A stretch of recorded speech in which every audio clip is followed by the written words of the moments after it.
Karibuni to Aroma of Zanzibar's kitchen. Today I'm going to share with you how I make this silky smooth delicious mango sorbet.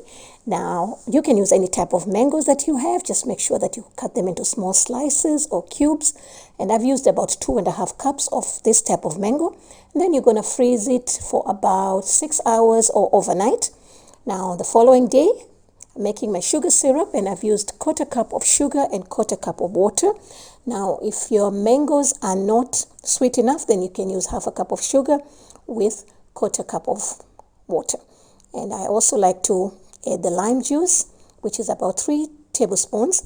You don't have to mix it with the sugar syrup, but I prefer to mix it because it's easy for me to control while mixing it into the sorbet.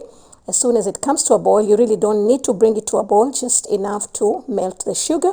And then you're going to pour it into a container and let it cool until we are ready to use it. So the mangoes are in this container. It's better if you can use Ziploc bag because it was very difficult for me to get them out. And you can use a food processor or a blender that can grind ice. I'm using this bullet type. And I also like to add a little bit of fresh ginger, which is totally optional. I just love mango and ginger. And then I added 2 teaspoons of the sugar syrup. Now the sugar syrup is not only to make the mangoes extra sweet, it's actually for the texture.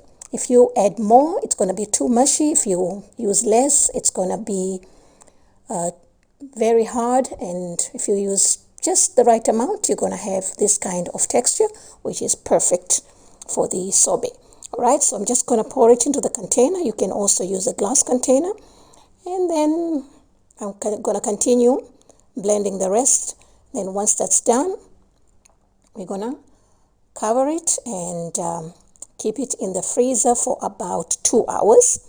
And you want to make sure that the container is air-free. There's no air going to get in there.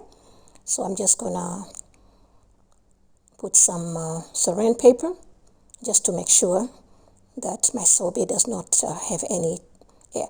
Now, if your mangoes have extra, those fibrous strands, you need to strain it before you freeze the mango sorbet. All right, so it's very simple, as you can see. And after 2 hours, the sorbet is going to be nice and ready to be served. Mine got a little bit icicles, but it's okay. We're just going to scoop it. And it's got the right texture and consistency that I was looking for.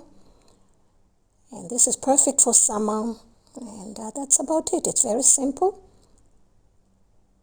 And it's delicious. And as usual, you'll find all the ingredients and the measurements in the description box below and also on the very last page.